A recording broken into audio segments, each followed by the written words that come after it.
Mr. Tull, how long have you been working at Butler Trading? Almost 3 years. And how much money have you made for their clients over that time? Approximately $150 million.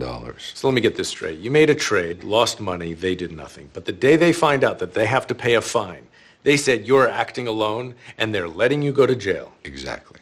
And how do you know they signed off on your trade? Because everyone knows that they sign off on every trade. And ultimately, who would be responsible for stopping a trade that violated regulations? Paul Gilroy.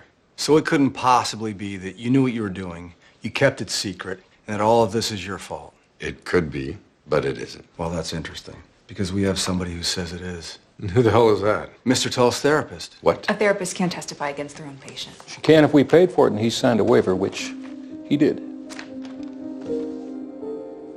Mr. Tull, your therapist's testimony is coming, and when it does, your ability to cut a deal goes away. Drop this matter, and no one ever knows you saw a therapist at all.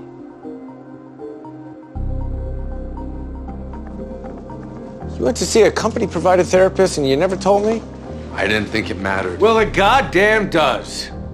Did you tell this woman you did this? No, because I didn't do this. Well, they're not bringing her in to testify to that. I told her that I felt guilty as if the whole thing was my fault. I never said it was. Well, you might as well, because that's what it's gonna sound like. Harvey. How could you be so stupid to confide your feelings to a stranger? Because I needed help. And if you're not going to talk about your feelings, you might as well not see a therapist at all. You better hope there are therapists in prison, because if I can't stop her from testifying, that's where you're gonna end up.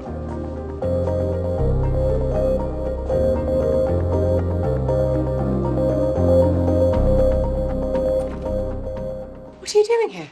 You're coming to my offices tomorrow to testify against my client and you didn't tell me? I didn't tell you because this is the first I'm hearing about it. Bullshit. I saw it. You got subpoenaed to testify against Sam Tull. And until you just burst in here, I had no idea he was your client. Well, it doesn't matter because you're not showing up. And you're going to stop them from arresting me, are you? Because that's what will happen if I don't. Then get yourself someone like me and get out of it. For your information, I have been to 3 different men like you because I care about Sam. And you know better than I do that once he signed that release, I have no choice. Well, I have a way to get you out of it, and you're gonna do it. They ask you something that's gonna send him to jail, you lie. I can't do that. You can, and you will, and they'll never know. I'll know. And even if I didn't, I have notes. And if they found those, I'd be going to jail. Then destroy them, because he's innocent, and he trusted you with everything. And if that doesn't mean something to you, then why the hell should anyone ever trust you with anything? Harvey, this isn't about us. No one can ever make me do that to you. I'm sure Sam Tull thought the same thing. Dr. Agard, when did Sam Tull start seeing you as a patient? Approximately 6 months ago. And why did he start seeing you? He said his job involved taking risks and it was causing him stress. So he wanted to stop taking risks? No, he wanted to continue. Oh, I get it. He wanted to continue with the risks. He just wanted to feel better about it. Yes. And were you able to help him feel better about taking these risks? We made progress. Yes or no? Yes. And after you helped him feel good about taking risks, did he reveal that he then lost $50 million on one trade? Dr. Agard, you are under oath. And if you will not answer, I will have a judge compel you to answer. Yes. And how did he say he felt about losing $50 million on one trade? He said he felt guilty about it. So he came to you to continue taking risks until he finally lost $50 million and then admitted to being guilty. That is not what she said. I'm sorry, he just felt guilty. You want to drop this now, or do you want us to hand this tape over to the FCC?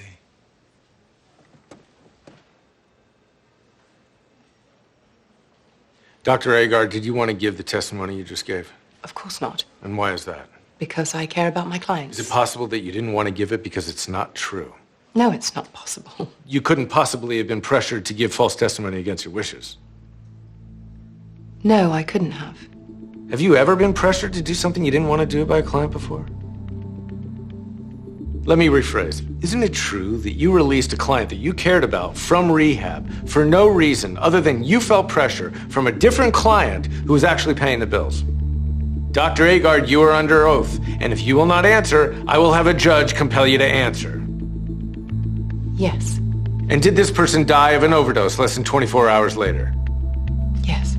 So, if you let yourself be pressured when someone's life is at risk, what's to make us think you're not doing the exact same thing right now?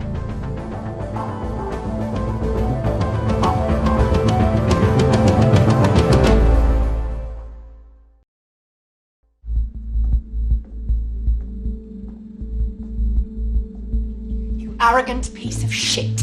Watch yourself. This is my office. I don't care what it is.